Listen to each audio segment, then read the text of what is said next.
Everybody, my name is Sean Cecil, and today we're going to be talking about time horizons. So if you guys aren't familiar with the term, a time horizon is over what period of time you're thinking about something or you're considering the effects of something.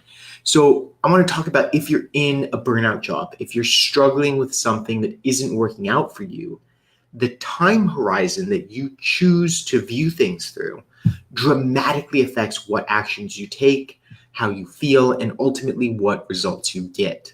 So most people, especially when they're under stress, tend to focus on short time horizons.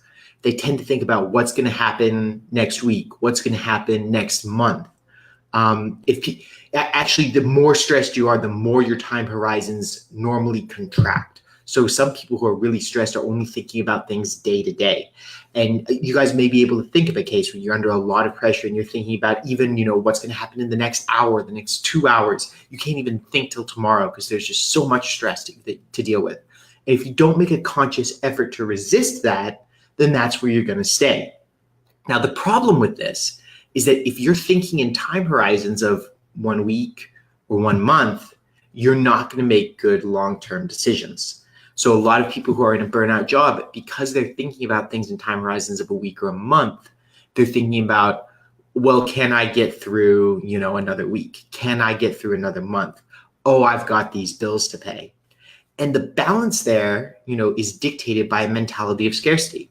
It's dictated by, what's immediately in their bank account. It's dictated by, can I overcome this short fragment of this much longer, trial and tribulation from this job that's making them miserable.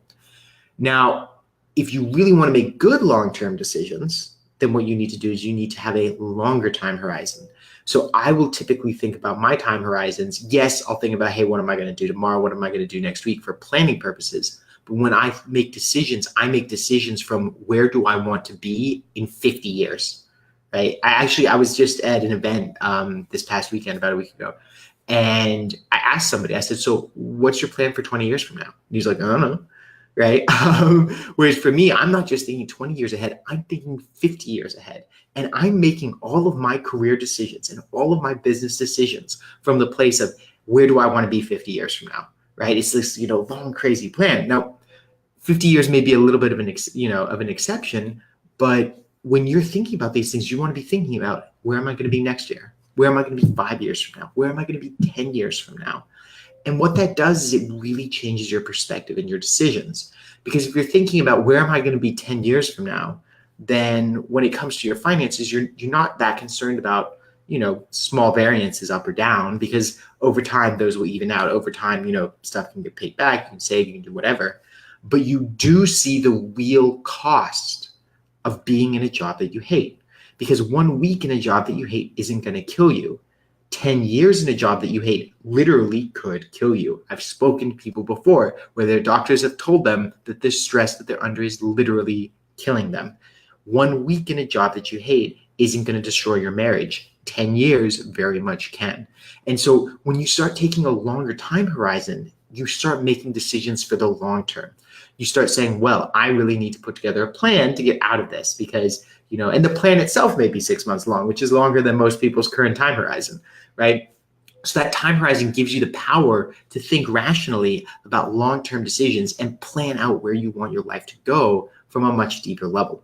So guys, that's what I want to share with you guys. It's a pretty short video today, but it's also a pretty simple concept, right? Short time horizons is, short-term instant gratification. Long time horizons, much better decisions. So the key to shift to that is you do have to step out of the stress. You do have to, it can be in the background, but something like meditation, something like just writing the stress down and putting it on a piece of paper enables you to kind of expand your time horizon. And you just need to make a conscious effort to think about it. So if you guys are thinking about the long term, all my best clients are long-term time horizon people. So if you guys are thinking at long-term time horizons and you want to talk to me about what that means, maybe it's a way you never thought about, maybe you're looking at getting some help because now you're thinking about planning this out over a much longer period of time, then go to this link that's www.oculusinstitute.com/scheduling. You can book a call there.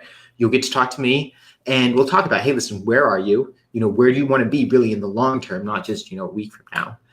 what's really standing in the way, and what are the best next steps to get you on the right path for your long-term plan.